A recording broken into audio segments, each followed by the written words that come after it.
People always say, kitchen is the heart of a home and blah, blah, blah, because so much happens there. Even if it's a crappy kitchen, you still have this emotional attachment to it.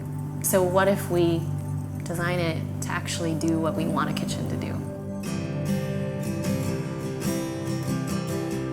When I started doing this, I had two goals.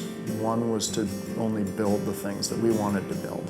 And the other goal was to make a shop that I wanted to come to and everybody else wanted to come to every day. A nice place to work. My mom went to school for interior design. She wove baskets and did different kinds of weaving and stuff, and was a pretty prolific basket maker for a long time. My dad went to school for architecture. I wasn't living in a house where there was an architect drafting things up, but he was always working on the house and, taking the chainsaw and cutting a wall out and adding a stairway here or there or whatever. And when I got to school for industrial design, I remember one of my classmates during a critique saying, "Why the hell are you making this? Nobody needs this." And he was really right. There's not so much need in the world for another coffee table. Like, there's a lot of them out there to choose from.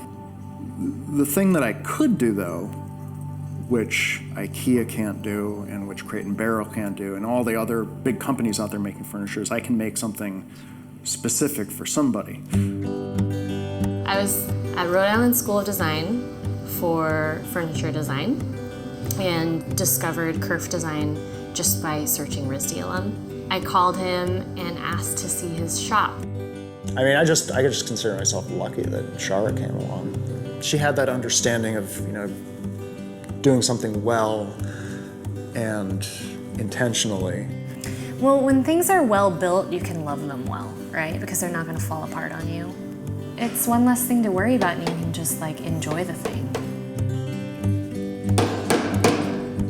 We consider all the details. If we have to figure out how to make a heat register or airflow, we're not going to do it in an ugly way. I was at the bank. There's this guy with a Kerf shirt. I was like, "Oh, you work at Kerf? That's awesome. I really love your guys' work, blah, blah, blah, blah, blah." Like, "How do you like it there?" And he's like, "Yeah, I like it okay. It's pretty good." I started talking to him afterwards, and I'm like, "If you guys ever have an opening, let me know. Because I'd love to work with you guys." And he's like, "Oh yeah, stop by the shop sometimes." 3 months later, I'd find myself in this area, and I'd stop by, and I see the guy with the Kerf shirt, and I'm like, "Oh, hey, Nate, man, how you doing?" He's like, "Oh yeah, I remember you." I was like, "Well, is your boss around? I brought my resume." And she's like, "Oh, well, I am the boss. I own Kerf." And I kind of figured, I was like, that's a really cool mentality. He didn't right off the bat say, "Oh, I own Kerf." Nate was getting press about his shop in I think Sunset or something. I remember Nate saying, "There are these people that are ordering our stuff from New Jersey and I have no idea who they are. That's weird." He was just I don't know who these people are anymore, and they're ordering my stuff, and it's great. Yeah, that was 2007, 2008, I think. Things started to slow down, and everyone started noticing, and we're like, okay, well, I'm gonna start doing side projects. And then one day when Nate came out, he was almost in tears, and then he pretty much told us, he's like, "I've done the numbers, and after the end of this month, I won't be able to pay you guys." And the coolest thing was, and I remember this like it was yesterday, everybody chimed in and was like, "Well, if you need help, I'll come in here for free and help keep Kerf going."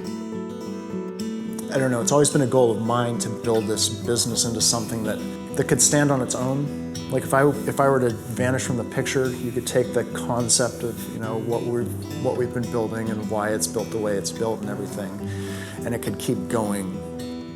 Every time I go back to my parents' house, I notice details, or I think probably when my wife was pregnant, we were looking up in their barn for a crib that they had. They were like, "Oh, you should find that crib, see if you can use that crib." And we were like, "Okay, let's go find it." And we, up in the top of the barn, dug it out, brought it down. So it's this dark brown wood shipping crate. But he painted the inside bright green. I hadn't seen that crate for, 30 years. I was like, "Oh, that's why that makes sense to me." I remember I was on my way to the farm, and I was gonna, because I started doing farmers markets, and then like still like talking to Nate and figuring out like, you know, helping him once in a while. And I started a conversation, and this person's like, who do you work for? But I work for Kerf Design. And they knew who Kerf Design was, and it was like out in Walla Walla, Washington, you know? It's like, okay, and then they start going off. Like, oh yeah, we saw your kitchen article in Dwell magazine, and then we actually like went to a friend's house and they had a Kerf kitchen. It was so great to see it in person. I was like, wow, okay. And then I just remember him calling me. He was like, Zach, and it was like I can hear like there's like a little bit of joy, you know, in his voice. He was like, Zach, like, are you ready to come back to Kerf? And I was like talking to everybody. I was like, I got my job back. Like, Kerf lives on.